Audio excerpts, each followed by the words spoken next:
Okay, so Fiona Landon, she is a white BBC social affairs correspondent. Mm-hmm.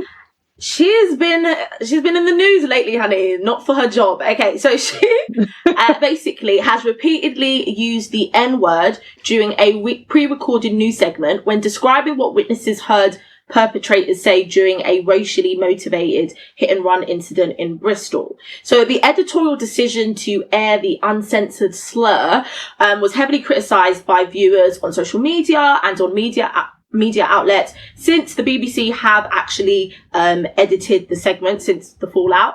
But my question to you guys is it ever okay to use the N-word if you're not black? If you're not black, if you're white, or like a non-black person of colour, why do you have the desire to use it? Girl, say again. Why do you have the desire and why do you feel comfortable? If you are a white person or a non-black person who does feel comfortable using the N-word, if that word just like rolls off the tongue, I am afraid of you.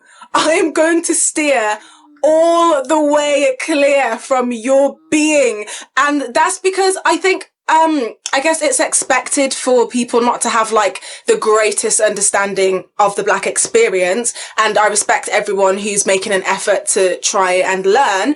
But any man, woman, child, non-binary person, old, young, whatever culture, whatever background, whatever country, every person knows that if you are not black, that word should never be leaving your mouth. I don't care if you're at a Kendrick concert. I don't care if your baby daddy's black. I don't care if you're reporting a news segment. I don't care if you're quoting someone. If you're not black, you automatically have more systematic power over black people just by not being black. So the weight that the word holds when it comes off your tongue, when it comes out of your mouth, it is unmatched. I don't need it. Look, yeah. Luanda said every single thing that I could possibly even think to say. Everything that I was going to say, you've said it. Finish. None. I'm thinking like, so in terms of Fiona Landon, right? Let's take it back to the BBC article. Why do you think they allowed a white woman to say it? For me, I was just like, there's no black correspondent? There isn't one black correspondent that you could have found out of the woodwork to say it. And the BBC, like, because obviously, like you're saying, Anissa, people were coming to the BBC, why do you let it happen? Why this? And they must have said, what was it? That the family of the person who suffered the racist attacks asked us to share all the facts of the scenario of what happened. And for me, I'm like, that's the cop-out. If you say absolutely. racist attacks, exactly. If you say racist language was thrown at this black man, if you're black, most people are going to be like, I know what you said. N-word was probably thrown in there somewhere. So I think it's really poor on the part of the BBC, because it really makes me think, if you feel like after all this Black Lives Movement stuff that's happened, after George Floyd, after the protests, after Blackout Tuesday, after all of this, if you still think that, yeah, we can say that word. No one from editing, no producer, no director, no voiceover recorder, nobody stopped this from going to the final edit. For me, I'm just like, there's bigger problems going on. Like, what are you saying behind closed doors? 100%, I agree. In the words of Michael Jackson, all I really know is that they don't really care about us. Literally. Well, it's weird how the BBC have handled it. And the reason why I'm saying that is because, do you guys remember a couple of years ago when Katie Price went on to ITV? I think she was with Phil and Holly. And basically she was talking about her son Harvey, you know, who's her oldest son, and he's mixed race, and how he had been suffering from racial attacks online. And so she went on ITV and said they were calling him a and she kept saying the word, and Phil and Holly would say to her, like, no, like, stop. And then afterwards, when they re-aired it, they cut it out, they apologised. They wanted Jordan to apologise, well, Kate Price, they wanted her to apologise, but she was basically saying that she's not apologising because this is what they're calling her children and she's not the wrong one here. But ITV were like, no, we don't want any parts of that. So it's weird to me how the BBC have allowed it from a member of their staff. Yeah. And the ITV were like, well, she even has a black child, but we're not even letting it go. Like, do you know what I mean? It's just weird to me how they've handled it. I don't understand. My guess to me, like, I think when I was first thinking about this topic, like I was definitely in the camp of Luanda, like never, never, never, never, never. Honestly, I was. I'm just like, it's not even a debate; it's a straight no. But I was reading this article in the Atlantic Online, and it was talking about a university professor, and she was talking about James Baldwin, the writer, the black activist who's passed now, and he said a statement on TV saying, "I am not your N-word." It became a documentary which is called I'm Not Your Negro. And this university professor who is white, she started a debate in her class saying, why do we think that the name has been changed from the original context? Like, what do you think is going on there? Why was it not I am not your N-word? And she said it. And she went in, and why has it been changed to I'm not your Negro? Like, why let's debate this. What's the power behind the word? And she got complained about, they did an investigation, and people were just like, I am talking about what was said. I am directly referring to it in a contextual environment where I'm trying to have a nuanced discussion. And for me, that did kind of change it a bit because as much as I'm heavily in the no camp, I'm just like, if you're having a debate like that, does it make it not okay, but how do you have a discussion about it? Are you saying if we have a discussion about it, we can never use the word? Like, what do you ladies think? Yes. Sophie, she can just say N-word. If she says N-word, we will still all know what word she's know what she's talking about, yeah. This argument makes no sense. You know what? I saw a really, really good video, right? I can't remember who it was. It was like a news segment, and it was one black guy. Listen, I will find you out and somehow put in a comment somehow. So I can't remember his name, but he said something similar to Luanda. He said, go on, say it then. No, because it was like I saw that. white people. I saw And it was like, oh, that. yeah. I was like, oh, say it like Shannon Sharp, maybe. He's funny. No, it wasn't Shannon Sharp. Something like Earl or something Earl. But he was in the Five Bloods, so it's an actor. Yes. He's like an actor. So he was like, no, God, I'll let you say it. No, why do you want to say it? And I think that's the question. The question is, why can you not accept that there is one word in the billions of words that exist in various languages that you are not allowed to say? What is the, why can you not fathom that? And I'm sorry, whether it's nuanced or we're having a debate or we're reciting what someone else has said, just say N-word. Everyone will know. We're not going to start thinking, oh, what did you mean, Nigeria? What did you mean, naughty? No, we'll know what you mean. Like, there's no excuses.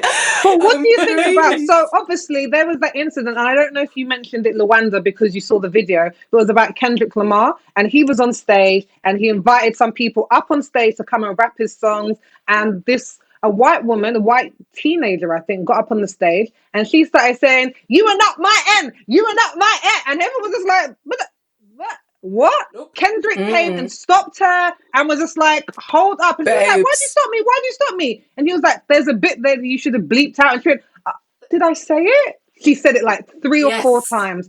And but do you think if you're using it prolifically in music, knowing that the people who are buying your music predominantly are going to be white people, I'm not saying that gives them a reason to say it, but do you think that muddies the water? Because these are people that are supporting, these are people who were Kendrick Lamar knew the song he was asking people to rap to. He invited her on the stage. Like, do you not think that there's a kind of grey area to say, like, we can say as much as we want to, but as soon as you hear it, you're not allowed to say anything? Sophie, I'm going to answer that, Sophie, with a story, like a quick story time, basically. So, growing up, of course, I had a blend of friends of all different races and colours. And a lot of us, we were growing up in Peckham. So, it was like, okay, we're all in this poverty together, whatever. And culturally, in the hood, in the streets. So, culturally, you would use that word. It was just a word that we used. It was another slang term, right? And one of the girls we used to like hang with, she was Asian, right? She was East Asian. And she never used to say it, but at one point, because she kept hearing us say it, she started saying it, right? And I didn't correct her at first because I thought, well, I understand the way that she's using it. Then my other friend, shout out to Yasmin, because she was doing the thing. Yasmin did not have it. Yasmin was like, she is not saying this. I don't care if she hangs with us. I don't care if her man's black. I don't care. She's not saying this word. And at first I was kind of like, oh my gosh, Yasmin, why? She hangs out with us. She's into the same thing. She listens to our music. This says this. What's your beef about it? And that was my own, I guess, naivety to the whole situation. And, that's why I say thank God for Yasmin, because she broke it down for me and gave me a different perspective. And as soon as she did that, I went to myself, yeah, she shouldn't be saying this word. Yeah. So after that, we had to speak to her and be like, no, it's not cool for you. It's not cool for you to say that. I know you feel like you're one of us, but you're not one of us. And by us giving you the okay in the past, it may give you a pass to think you can either talk to black women in a certain way or disrespect black people or appropriate things of our culture. And it's a lot of, but that was a progressive moment that I had to come to. My youngness and my naivety and being caught up in that made me think, oh, it's okay if you're part of the culture. And I think a lot of people feel like that as well as the music. They're like, well, I'm part of this hip hop culture, so I should say it. And sometimes when you do have maybe black people in your life who say to you, oh yeah, it's okay, you won't think anything wrong with it. And then that's where a wider conversation needs to happen. So I learned from my moment. I'm hoping others do. Yeah. But it's understandable to have those times when you are a child, when you're young and you're growing up. And like you said, Anissa, you were naive or whatever. But we're talking about big adults here. You know what I mean? We're talking about grown people over the age of 25 who are still trying to use the argument of, well, if black people can say it, why they getting mad if white people say it? I hate that argument so much, because anyone that uses that argument, you are just exposing yourself to me. You are showing me that you do not see black people as individuals. Because if you went to the corner shop and you were trying to pay for some items and then you were 50 pence short, and then boss man from behind the counter said, it's okay, you're not going to then think you can go into any other shop on your road and receive items for less than their price, because those people will be individuals, separate people with separate beliefs and separate upbringings and separate cultures and separate backgrounds and separate thoughts and feelings. Like, do people really think we all have a WhatsApp group chat for all the black people scattered across the world, for me to just be like, hey guys, we're not doing the N-word anymore? No. So I think that I am going to judge you as an individual, what you as an individual are going to do by your actions. And I think everyone should be looked at in the same way. I guess for me, like I can play devil's advocate on this one, but to me, to be fair, like, I don't even feel comfortable with black people using it, if I'm being really honest. Like, that's fine though, but Sophie, that has nothing to do with white people saying it. Like, I know so many. I am definitely not coming down on the because we say it, they can. I'm just talking specifically for me. I think the word is so loaded. I can't hear it being said. I can't hear it being said to me. I can't hear it in music without feeling a little bit uncomfortable. Like it always has it. I can't separate it from the derogatory way that people used to use it in order to show that they were better than other people. And in the book Natives by Akala, he has this really interesting chapter when he talks about, so Akala is a rapper, if people don't know, and he talks my about husband when he, actually. Girl, you're turning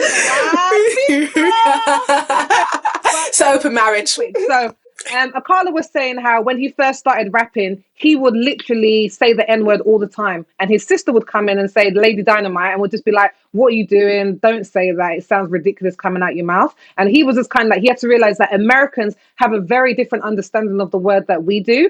And I think I had to realize that is true because they were slaves in their own country. Like we have that word, but they were in their own country. And I think the affinity with the word is much more a power move for some Americans to be like, we are going to repurpose this word that has been used against us for centuries in our own country. But for me, it's always uncomfortable, and I'm always uncomfortable hearing it.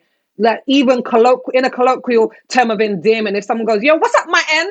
For me, I'm still like I think that makes sense. I think for people outside of the community, what they need to understand is there's a difference between using the word to be harmful towards us and us using the word within the community. So if you're not a member of the community, please understand that it's never going to be your place ever. Yeah. Never, ever, ever. Ever. The thing is like, we as a community. Please and thank you. Yeah. I'm going to speak for very briefly on behalf of the community. We as a community have not given other denominations, other cultures, other people, the right to use the word. We haven't given you the right. We haven't given you the permission. And because we haven't, just stay away from it. And I feel kind of sorry for Fiona Lambdin because every time you search up her name now, you are going to find this. She's not going to be able to disassociate herself from this because once it goes live, once it's recorded, once it's viral, That's it. Like, you cannot get away. In fact, Sophie, I don't feel sorry for her. She said it. I would have made the executive decision to have not said it. It's true.